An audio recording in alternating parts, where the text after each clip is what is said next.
Jean-Luc Reichmann victime d'une tentative de cambriolage, il dévoile des photos de l'intervention de la police. Jean-Luc Reichmann est toujours sous le choc. L'animateur de TF1 et sa famille ont été victimes d'une tentative de homejacking. Sur son compte Instagram, il a brisé le silence en donnant de ses nouvelles avant de saluer les forces de l'ordre.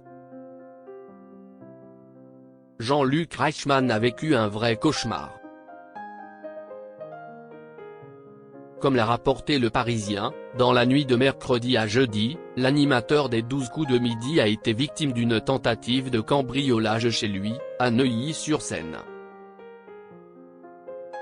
Alors que le présentateur de TF1 dormait paisiblement, c'est son fils qui a fait fuir les voleurs quand il a aperçu ces derniers tenter de pénétrer à leur domicile en forçant la porte et la fenêtre au pied de biche. Selon le quotidien, c'est vers 2h20 que plusieurs individus ont été aperçus en train d'escalader la grille de la propriété du compagnon de Nathalie Lecoutre. Après une course-poursuite avec des policiers de la BAC, qui ont vu les cambrioleurs prendre la fuite, 5 suspects ont été interpellés à Épinay-sur-Seine, avant d'être placés en garde à vue.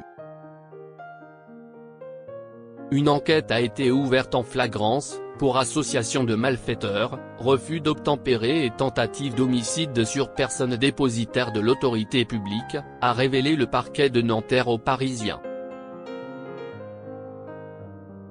Jean-Luc Reichmann s'exprime pour la première fois avec la tentative d'homejacking. Jean-Luc Reichmann et sa famille sont sous le choc. Après une nuit effrayante, l'animateur a brisé le silence sur son compte Instagram. En plus de remercier les internautes pour leur message de soutien, il a ainsi confié que lui et sa famille étaient vraiment choqués, mais qu'ils allaient tous bien, tout en dévoilant des photos de l'intervention des forces de l'ordre. « Je pense sincèrement que nous avons évité le pire », a-t-il expliqué.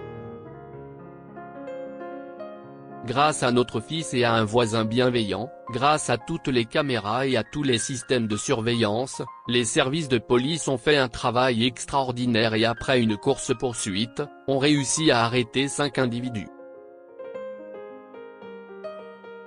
Ils ont été placés en garde à vue pour association de malfaiteurs en vue de commettre un crime et tentative d'homicide volontaire sur personne dépositaire de l'autorité publique. Un très grand respect à tous les services de sécurité et de police, et surtout encore un immense merci à vous pour l'efficacité dont vous avez fait preuve. Grâce à la police, Jean-Luc Reichmann est entre de bonnes mains.